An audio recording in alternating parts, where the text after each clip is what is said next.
Reclaiming disk space. Once the latest transaction in a coin is buried under enough blocks, the spent transaction before it can be discarded to save space. So once the newest transaction has been verified enough times, the transaction before it can be discarded to save space. To facilitate this without breaking the block's hash, transactions are hashed in a Merkle tree with only the root included in the block's hash. So again, making this whole thing simple, this is approximately how I would, this is an approximate, this is not what it technically means, but you can get the approximate and then work out the technicalities on your own. The computer can look up a sort of tree of transaction rather than download the transactions themselves. It just downloads this tree, which is easier to download and it's lighter. Old blocks can then be compacted by stubbing off branches of the tree. So older transactions are made smaller by cutting off sort of the side branches of this transaction tree. The interior hashes do not need to be stored.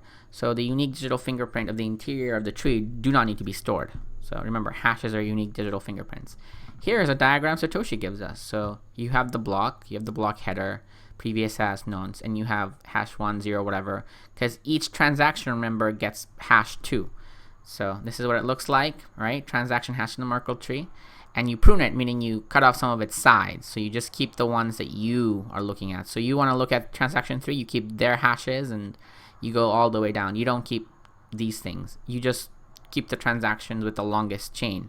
And in this way, this is transaction 3 is like the longest chain. A block header with no transaction would be about 80 bytes. So we have the block tree chained by proof of work. Okay, blocks have what are called headers, and it stores some information about the block. An empty block header is about 80 bits in size. If we suppose blocks generated every 10 minutes, 80 bytes times 6 times 24 times 365 equals 4.2 megabytes per year. So if we assume blocks are mined every 10 minutes, 80 bytes times 6 times 24 times 365 gets you 4.2 megabytes per year. With computer systems typically selling with 2 gigs of RAM as of 2008, the Moore's law predicting current growth of 1.2 gigabyte per year, storage should not be a problem even if the block headers must be kept in memory. So he's saying here is modern computers are selling with 2 gigabytes of RAM as of 2008, and using Moore's law we can predict that this capacity is growing about 1.2 gigabytes a year. So storing it shouldn't be a problem even if the block headers are kept in memory, meaning RAM. Simplified payment verification. All right.